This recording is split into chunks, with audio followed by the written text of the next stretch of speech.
Welcome to LowBrow LowDown number 2. Whee! Today is the 1st of June, and it's the first day of summer. Today we're going to do some reviews. I personally am going to do a Tomb Raider 2 review. Are you going to talk about... No, you're not done with Salt and Sanctuary yet, are you?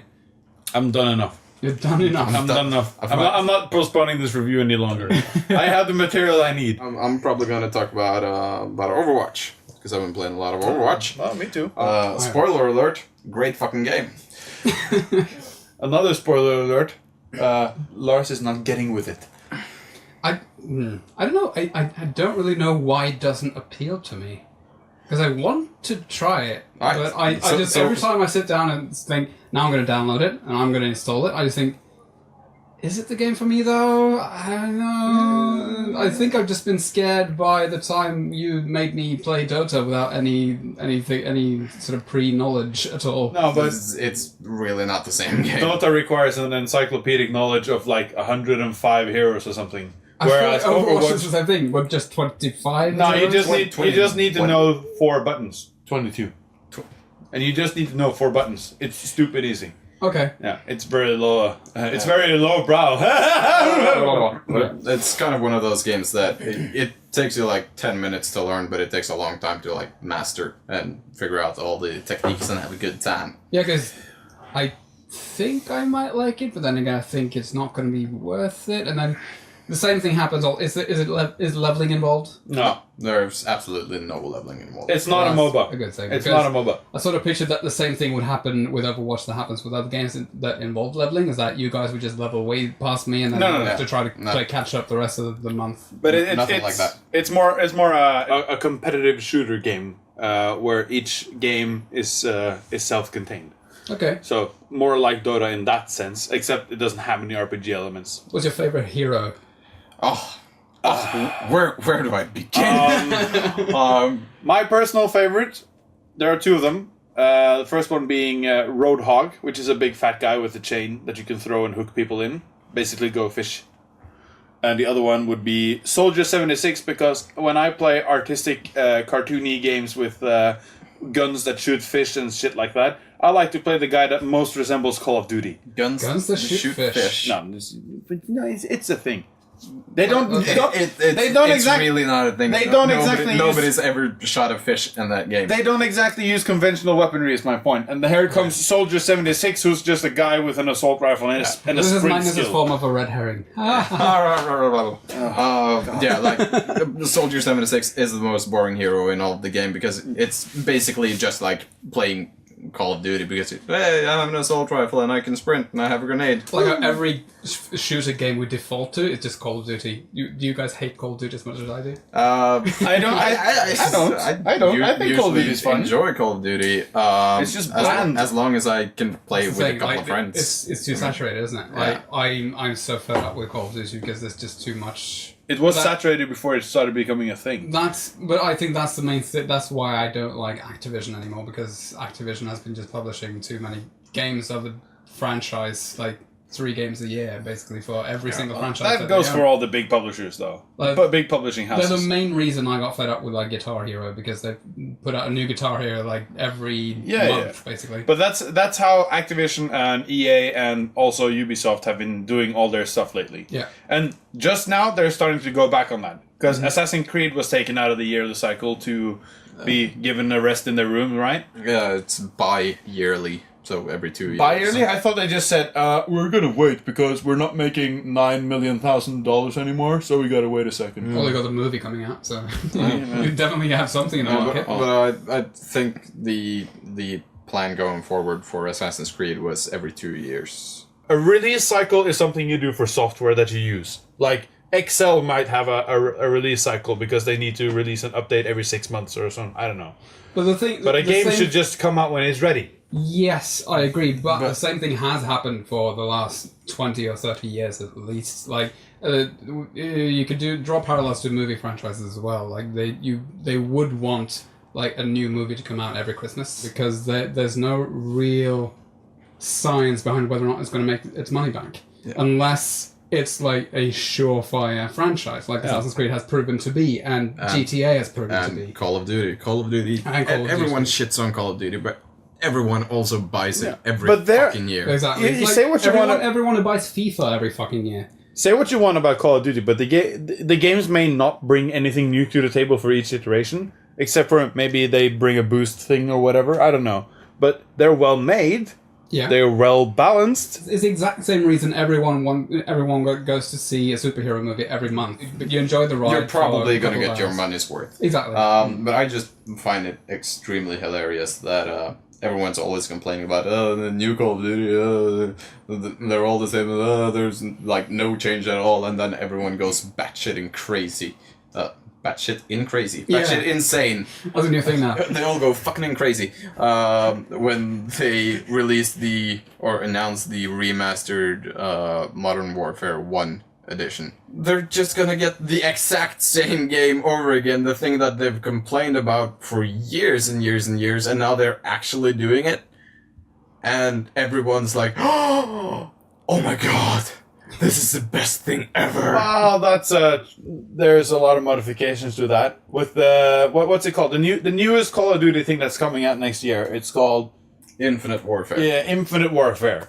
And along with Infinite Warfare, they announced the remastered of the original Modern Warfare 3 ones. The thing with the remastered box is that they won't be selling the remastered box alone. Yeah, no. You need to buy Infinite Warfare in order to get the remastered box. And the thing is that the first one was widely popular because it had dedicated servers and a server browser for the PC release, and it also brought in very strong matchmaking on the consoles, making competitive play possible on the consoles. And every single release since that has not had that server browser. So Activision keeps taking a shit on the PC crowd now. So now that they announced the remastered pack of the first Modern Warfare, people are thinking, oh, it's back to form, yeah, server browsers and shit. But also the first game, apparently many people think is the most fun because it was before they went overboard with the kill streak stuff. It was just, you get the UAV, you get the airstrike, and then you get the helicopter. That's all you had in the first one. But there's no fish AI, there are no dogs, there's no Kevin Spacey. I'm gonna miss the fish AI, I agree. The fish AI. Realistic fish physics and fish AI. Very important.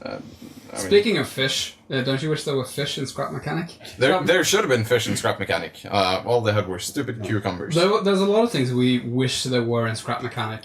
Like a survival mode? Well, I don't really miss it. I'm not that good with creativity toys. We had a collaboration with 2 other channels, TeleVidya and KillerG, Scott Atelier Productions. He has 9 million channels. I think KillerG Productions is the one he wants to go by, I think.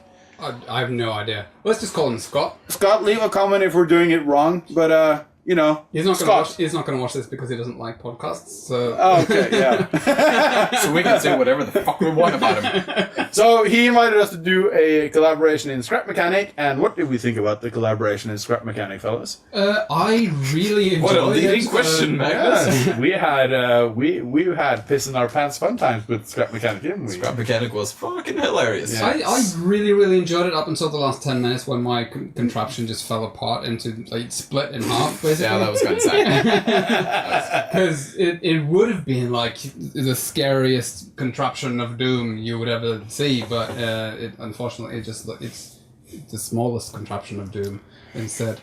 I like Scott's swastika of death. You mean the Hitlermobile? The Hitlermobile! And Gesh's War Machine. War machine! War Machine! War Machine! Hashtag War Machine! Shout out. Cheers! But before that, we actually did a little practice session as well, where Christian actually made an airplane out of mattresses and made it fly. That was a beautiful moment. No, the funny thing is that Lars was gushing his balls off by this airplane. I remember it very solemnly.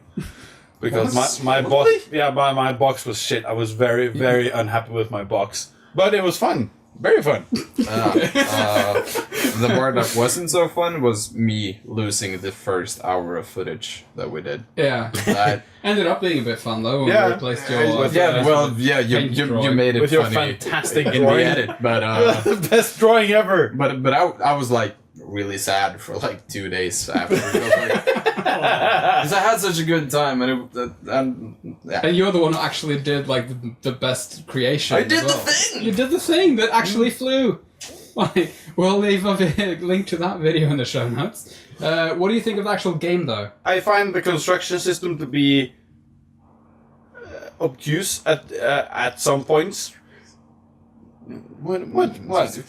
It was annoying, okay? Solemnly obtuse. I'm very smart. I know big words. Do you have? I have the best word of the day toilet paper. I have like word of the day toilet paper or the screensaver thing. No. Trump is my hero. I have the best words. I didn't really find it buggy, but I did find it lacking in terms of certain items. I can't really remember any now, but we commented on like we felt there should be more variety of things to put on our creations. I mean, there's a widespread variety of potted plants, but there's not really a sofa or whatever. And you can't really do anything with the potted plants.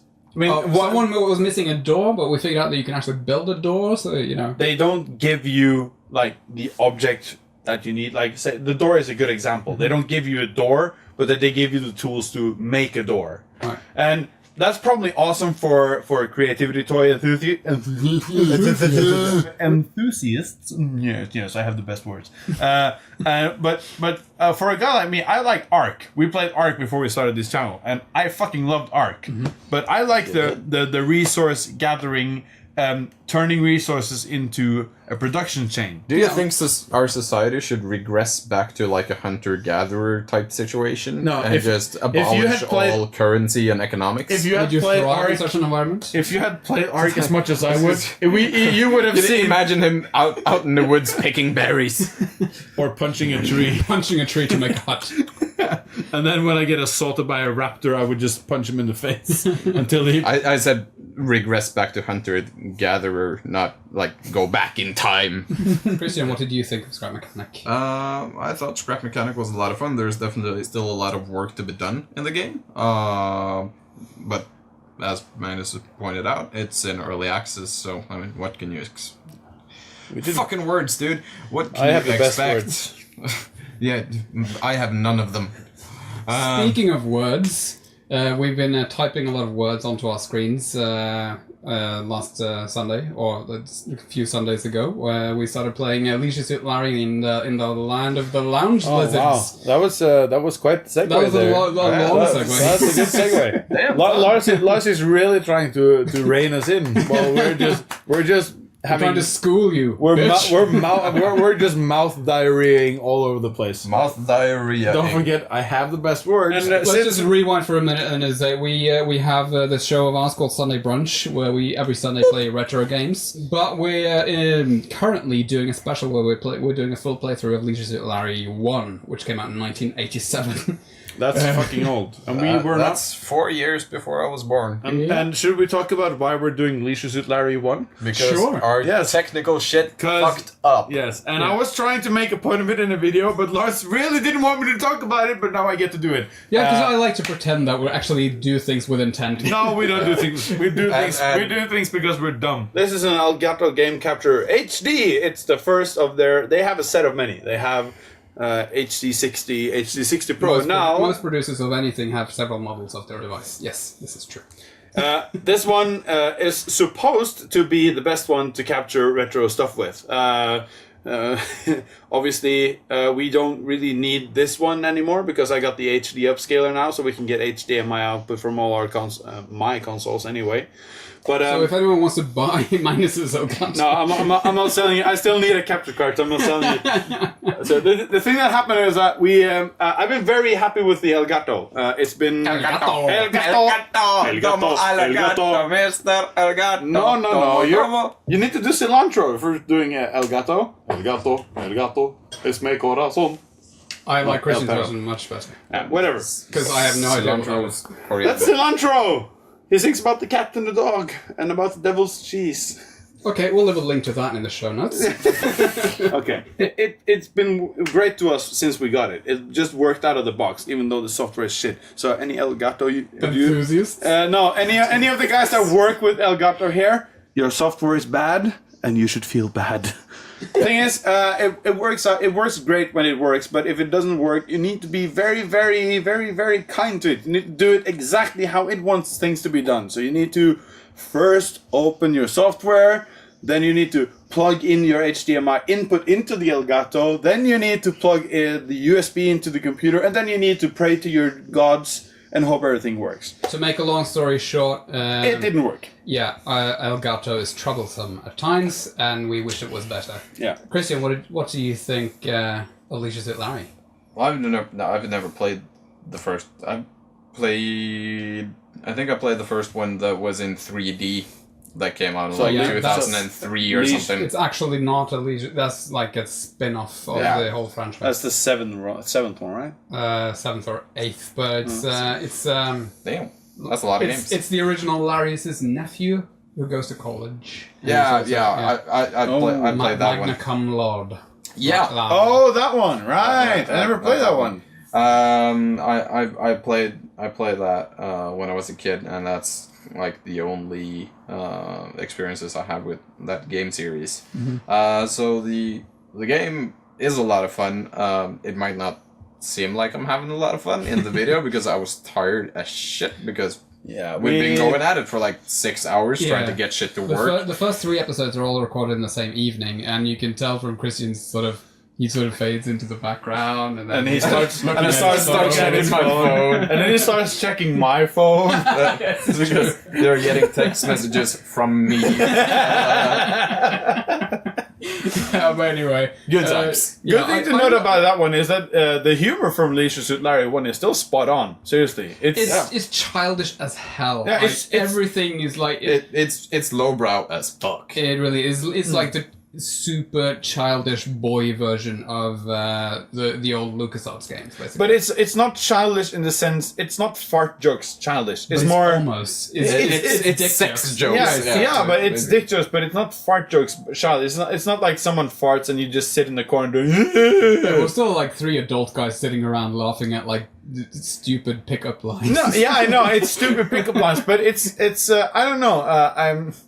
I mean, considering the fact that in 1987 it was nearly banned for being a porn game, thinking about how prude society was in 1987.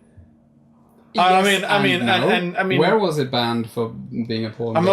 not saying it was banned. I'm just saying it was probably nearly banned. I mean, Probably in Australia. it was Australians hate yeah, but games. Australians ban stupid things, and Germany is even worse. Yeah, but it's like Sorry, Germany. Australia bans everything that has sex, drugs, or rock and roll in it. Or Comic-Con. But still, they keep the fucking sharks and jellyfish and everything Red that'll Widow kill spider. you. Yeah, exactly. but- Everything you encounter is dangerous. people have knives. yeah, That's kangaroos not annoying. particularly carry knives. Yeah, all the knives, all the Yeah, kangaroos. the outback is dangerous, so let's just Yeah. ban the outback, Yeah. Australia. Come on, Come on, get a grip on yourself. God damn it, get your shit Australia! together. We're gonna keep doing Larry, and then hopefully we'll get back to doing more Back to our usual scheduling. of Super Nintendo stuff. Aside from our retro Sunday brunch format, Magnus and I have also been playing Another World again. Another World was Another world. yeah, another World. That was terrible. I'm proud of myself. Okay, as long as you're proud of yourself. Anyway, the first thing we ever recorded on our YouTube channel was Another World. Yes, So a game that Christian loved. he liked it a little bit. No, he hated the shit out of it. Did he rage quit this game? He Uh, was about to. I wanted to rage quit the game. But he couldn't Several because he times. wasn't playing. Yeah, I couldn't because we had to make a video. But after to start the channel. Well, yes. after Christian went home, Magnus and I, we continued playing for a while, and then we decided, well, we should just basically play the entire game. So last week we did. played the entire game. So this month we will start releasing videos of our full playthrough of Another World. I'm sure we will. Because that means I just have to record it. Edit it, I mean. Yeah, we'll just say this summer. Because Summer 2016.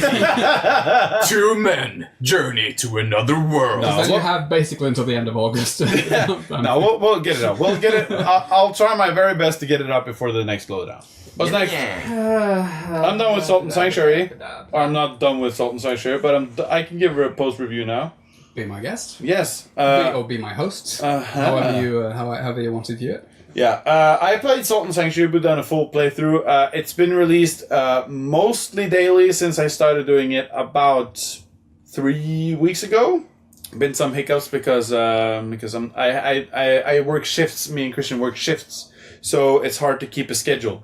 But I've come far along enough or something now in order to give my final verdict of the game. What's the plot?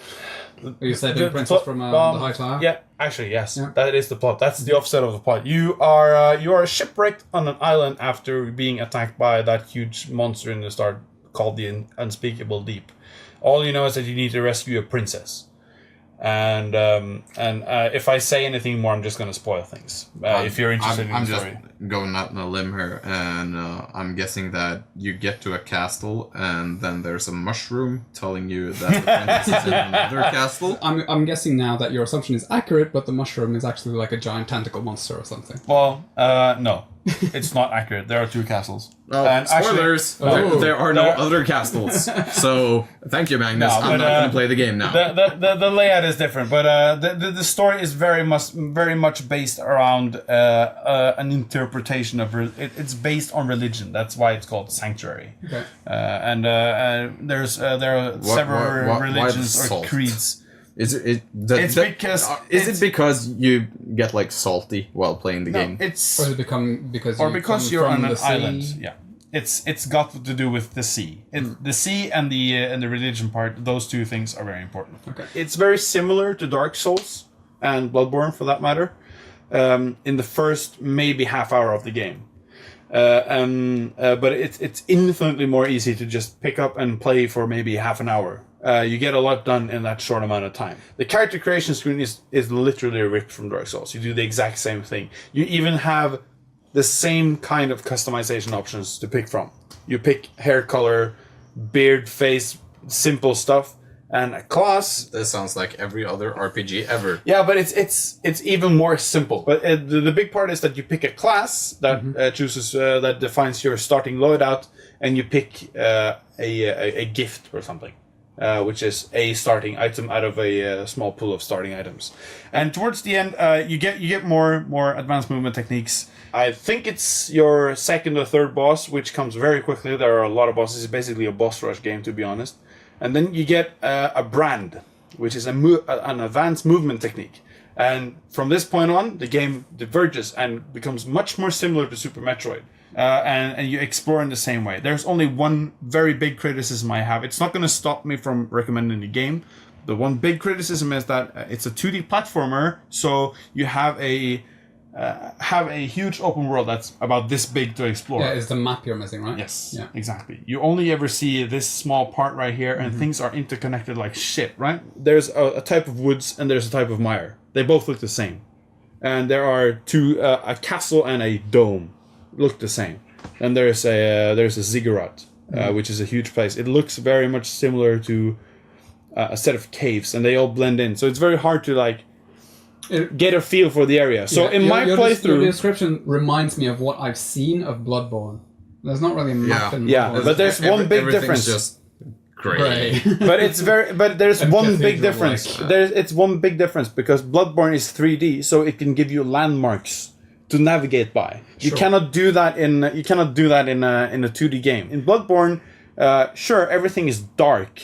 It's supposed to be dark. You can pick something out and aim for it. Yeah, exactly. So yeah, that's my big complaint about it. Otherwise, the game is perfect. I heartily recommend it. Since I started playing it, I've created several more characters that I play at home when I'm bored and I don't have a lot of time to play. The combat's great, controls great. The ledge grabbing thing is a bit temperamental, and I do not enjoy the fact that I'm playing a 2D game with the stick. I wish I could use the D-pad, but I cannot.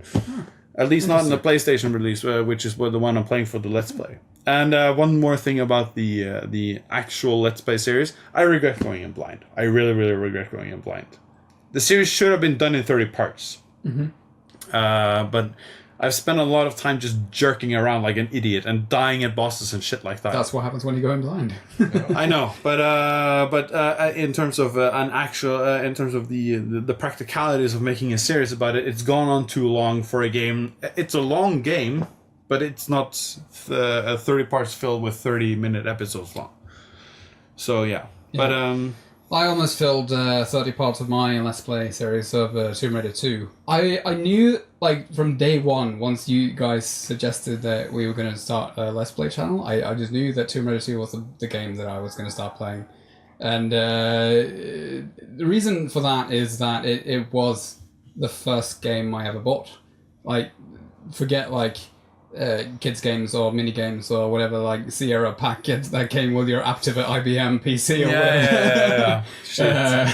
But you guys are old. We are old. Anyway, I was the game came out in 1997. I was 12 when it came out, and I think I bought it just right away. Probably because boobs. Because it had boobs on the cover, and that's we've all pushed Lara into that corner where the camera angle focuses entirely on her tits, right? Yeah. The second reason for choosing Tomb Raider 2 as my first Let's Play, a long form Let's Play, was it was an excuse for me to actually finish the game, because once I bought it back in the day, I never finished it because I really, really screwed up late in the game when I remember. I was about to fall into a puddle of lava, and my muscle memory faltered at that moment, and then I clicked save instead of load, and which then I also saw you did in episode 9. I do that all the time, actually. Well, I watched episode 9 yesterday.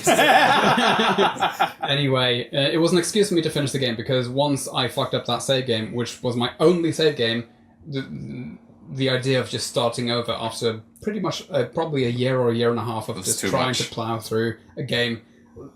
Let me remind you, I was 12, so I had no idea how to actually play the game. I remember the manual had, this is before YouTube, there was no way of like looking at walkthroughs on YouTube, but I remember that in the manual there was a hint hotline with a UK number, so you could call them get hints. Yeah, they used to have that before. Shit. So you could call up IDOS and then just... I'm sorry, I'm very stuck in this game. So, is the game still as good as you remember it when you were a kid? Yes, it's even better, I think.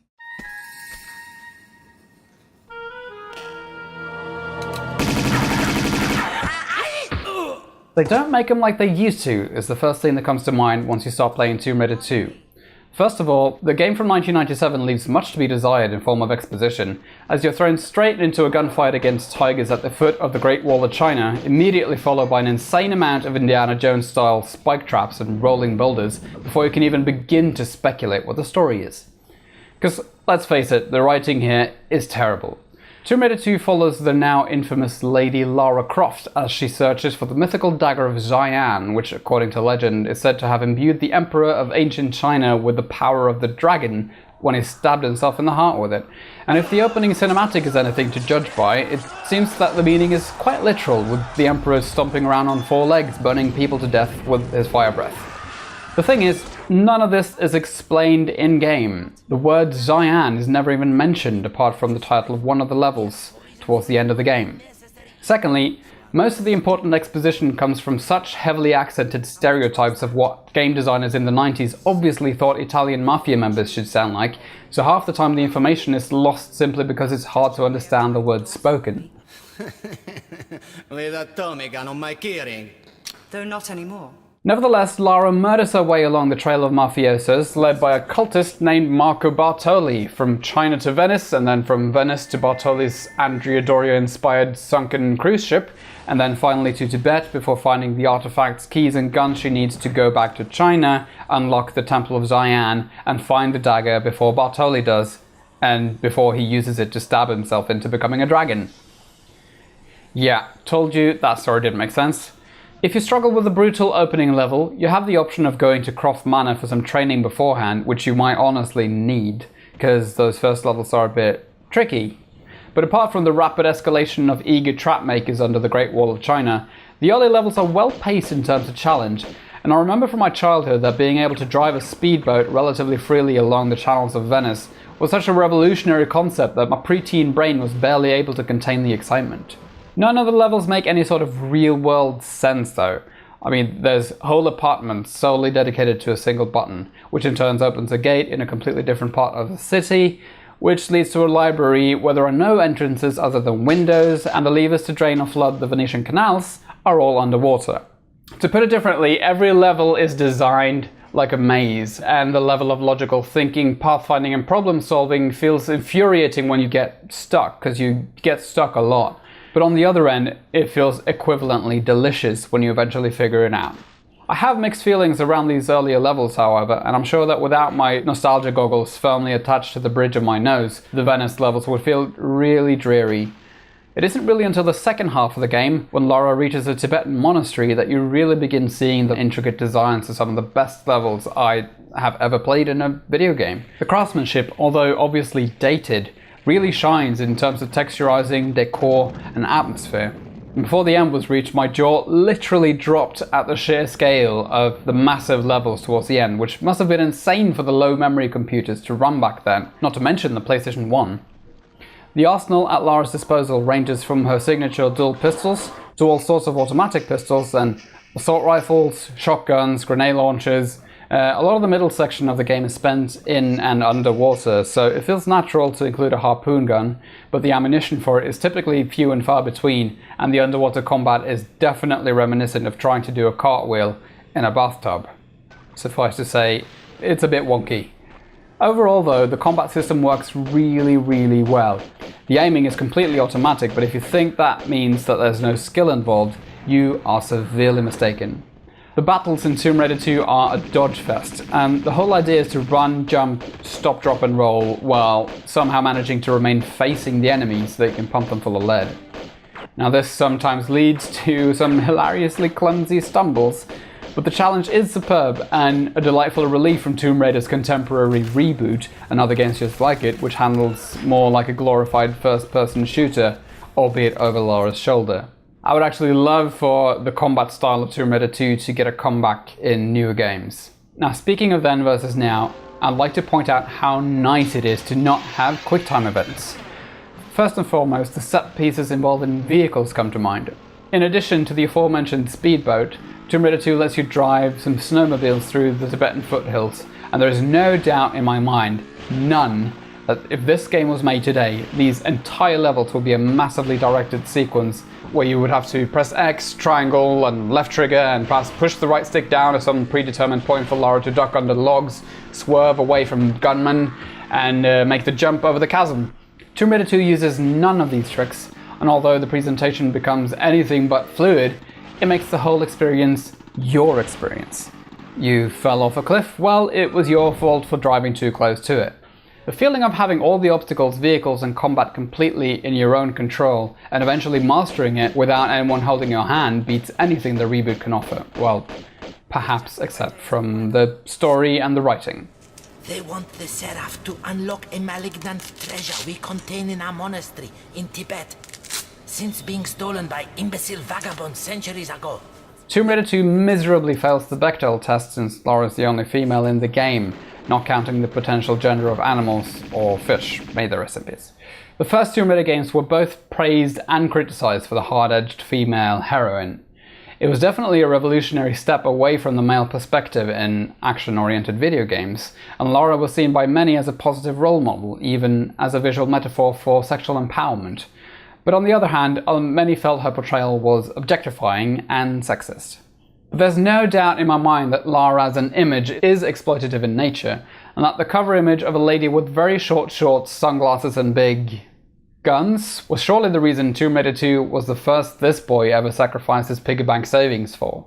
But beyond all that, Lara still feels like she carries an awesome fictional personality that has lived through countless reincarnations in games and movies, And although I don't think I'll ever feel like any game featuring Lady Croft will surpass the delightful experience I've had with Tomb Raider 2, I still get really, really excited every time a new Tomb Raider is announced. So I never expected this, but Tomb Raider 2 has found its way into my personal top 5 games of all time, and was well worth revisiting almost 2 decades after its release. In the video we just watched, and nothing else happened in between, you just said as you... That's the most artificial intro ever. Okay, so you just said in your video that... Don't say in your video because this is also a podcast. You just said in the review of Tomb Raider 2 that Tomb Raider 2 is easily one of your top 5 games of all time. I would say so, yes. Yes. I am wondering what are the rest of the other... What are the other 4 games? Well, I didn't really think it through when I said it had made its way into my top 5, like what are the other 4? But I feel like, off the top of my head, I would say Dragon Age Origins. And I would say Last of Us. And I would probably say The Curse of Monkey Island. And I don't really... It's very difficult. Very difficult. It is very difficult to narrow it down to 5, but I feel like Tomb Raider 2 definitely belongs in that area of one of the best games that I have played. But like I also said, it comes with some pretty heavy nostalgia goggles attached to my nose. And I'm sure that the revisiting of my first love probably wouldn't appeal as much as it did. But I miss this kind of gameplay where you'd really have to think to get to the next level. Well, since we're on this topic, what's your favorite game or games? You're talking to me. I'm talking to you. Favorite game of all time. I'm gonna start at the top because I have them all numberized. Oh, you actually You have a actually list. have a numbered list? You keep it on your phone, don't you?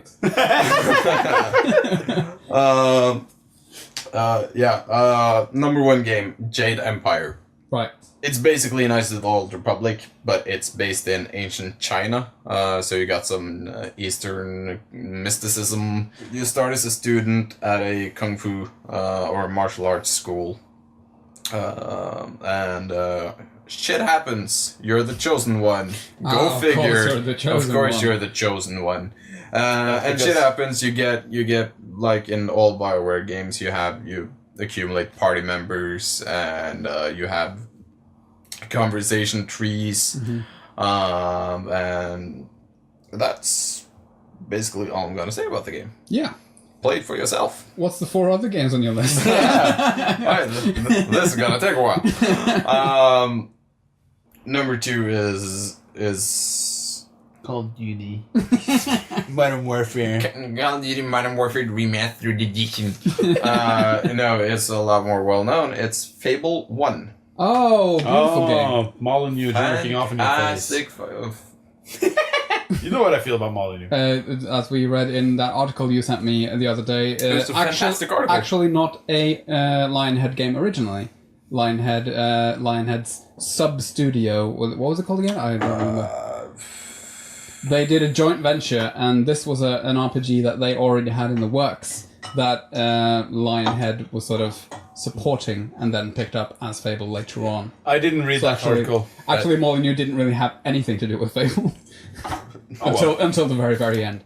He kind of showed up every now and then and made demands to the developers, and they just kind of had to do it, and then it would disappear, working on something else for like two months. Going on tour, promising stuff, and then it would come back and like, dogs! We need more dogs! Fable is known for a lot of faffing about, right?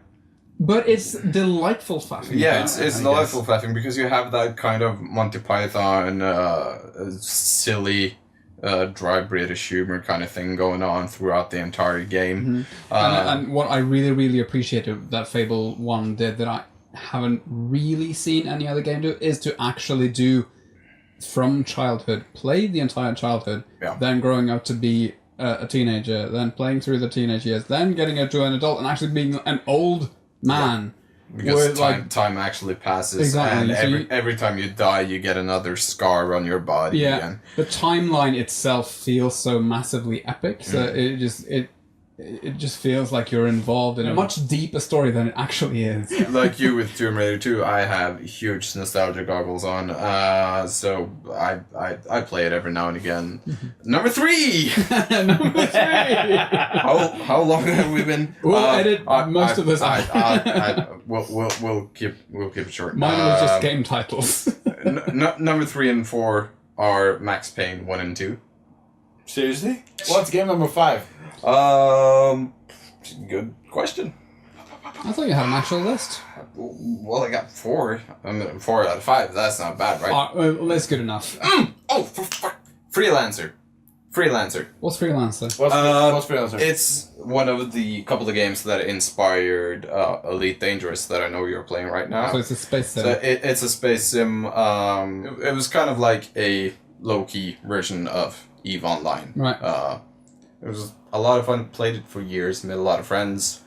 Good times. Favorite games? I've played so many great games over time that I find it very hard to give a list of favorites. If you were to like single out some titles from each genre that you like or whatever. Legend of Zelda: Link to the Past is the best game ever made. That's Chris my is just that's singling out Magnus's Triforce tattoo. ever so well, not just Triforce. I got a link here too. But whatever, you know. I'm a fan. I just think Link to the Past is just the best game ever. It's just completely fucking perfect. What's so good about the game? It's got the perfect balance between exposition and the story is not. The story is fine. I mean, it's not like it's not a work of art, but I mean it's good, and it's got a great balance between non-action puzzle solving in the sense of running around the overworld, picking up important pieces of like some puzzle or picking up like a book in order to read a stone, so you get a medallion that gives you a magic power, blah blah. And the other side, which is just crawling through dungeons, solving puzzles, opening doors, and fighting a boss. The bosses are great. The dungeons are fun. The overworld puzzles are challenging, but not just painfully difficult. How recent is Link to the Past in the franchise? Is that like a Super Nintendo game? That's the only Super Nintendo game. So it's from 1995 or right. So it's probably the only game that I have actually touched. Beyond Link to the Past, which is without a doubt my favorite game, and if any of you pick up Link to the Past now, I can promise you that you will not feel like you're playing an old game and that it's bad because it's old. If I'm going to go down the list, the next game would be Super Metroid. What it does so good, and the setting, it's got a gloomy setting. Is the rest of your list also old games? Is the rest of your list also very old games? No, not necessarily very old games. World of Warcraft. No. Not on the list? No. Seriously? It's a great game, but it's not on the list. Okay. It just ate away a lot of my life. Yeah, it just like took up what 12 years of your life. I'm gonna give you a right on one thing though. Doom, the original Doom. Okay. But that's because of it's got forever replayability, and I like shooter games the way they used to do it. I don't need to explain Doom. Anything from post 2000, Y2K? Yes. Well, Bloodborne. Bloodborne goes on the list. Okay. But no. Actually, I know I wallow in retro stuff. I know I do. I love sprite-based graphics. They never age. That's why the SNES is my favorite system, because all the titles on the SNES, generally speaking, the graphics are not like subject to it looks like shit. Much like the PlayStation 1 or the N64 tend to age badly because it's just old. It looks outdated. Yeah, but it looks old but not dated, and that's a very important difference. But like I've said many times before, I find that new stuff tends to be bland.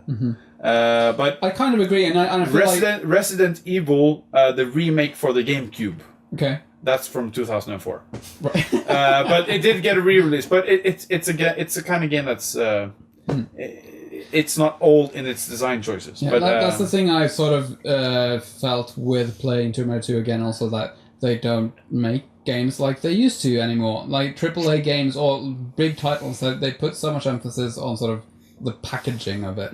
That you don't really feel like you're playing. All set pieces and cinematics and great graphics and all Yeah, that you shit. don't and really feel like you're taking part of it anymore. Well, that's because gaming is a billion-dollar business. Yeah, now well, that's. they gotta make money. They got investors that expect fat fucking bonus. I recently off their played investment. Uncharted 4, and I'm in the minority of people who actually didn't like Uncharted 4 because it's bland. because of this exact reason that I wasn't challenged playing the game. Thing is, my problem with Uncharted is that it is a good story. It is very involving. It is very sad. It's very emotional. It goes very up and down. And there's a lot of nostalgia stuff attached to it. I mean, there's a little Crash Bandicoot throwback in there, which I really like. That's actually kind of cool. Pretty Crash Bandicoot excruciating. also fantastic fucking game. Yeah, but when it comes to like it's just it's a presentation. Uncharted 4 is just a presentation. Like you get the story, but then in between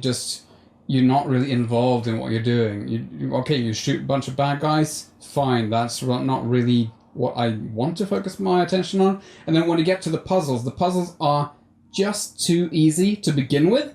But then you have your NPC on the side just telling you the solution to the puzzle, and then I just get pissed off because that's just why do they do that? Probably like some guy in a suit. Like we have to make it accessible so everyone can play it, even 12-year-olds. So this is the AAA problem I want to get to the core with. And this is why Resident Evil, the first one, the remake of the first one, to me is the best one, because while the puzzles may be contrived, as in, the puzzles basically force you to do things that nobody in their right fucking mind would ever think to do to open a door. Like, crap, I misplaced my 4 death masks, so now I can't get the coffin down from the roof where I've chained it. I remember one puzzle from watching someone playing it back in the day, where the ceiling was coming down, and all I had to do was pick up a rifle from the wall because it has some sort of latch, the shotgun on the wall, and there's a But latch you need on to it. put a broken shotgun in its place. Exactly.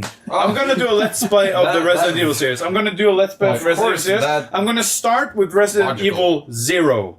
Yeah. And then I'm gonna just work my way through it. And I hereon solemnly swear that I will play each of your favorite games to get to know you guys better. I will play Jade Empire, and I will play Zelda Link to the Past. Or Super Metroid. You I get will to play pick. Zelda Link to the Past. Oh, I have Mirror's Edge Catalyst lined up as my next long-form Let's Play. But if you think that I should do Jade Empire or Link to the Past I first, don't have to bite myself. leave a comment or send us an email at mail@lowbrowgaming.com. Or DM us at Twitter. Or Because DM us at Twitter. DMing at Twitter is apparently the new thing now. I don't get Twitter. I honestly don't get Twitter. Someone's been saying DM for like 5 years now, and I'm like, Direct message. Direct message. I get it now. I checked it. Since It's not Dungeon Master. Yeah, that was going to be my joke, and you just ruined it. Oh, Fuck, sorry. Because you're my dungeon master when we play D&D. I'll edit my joke out. It's D&D. Fuck it. Fighting with the Legends of Yore. Okay. Later this month, we will release more Ultimate Chicken Horse. Ultimate Chicken Horse was fun, so we're going to release more of that. I just did it. You just hit yourself. Oh, it's a Sean Connery joke. Yeah.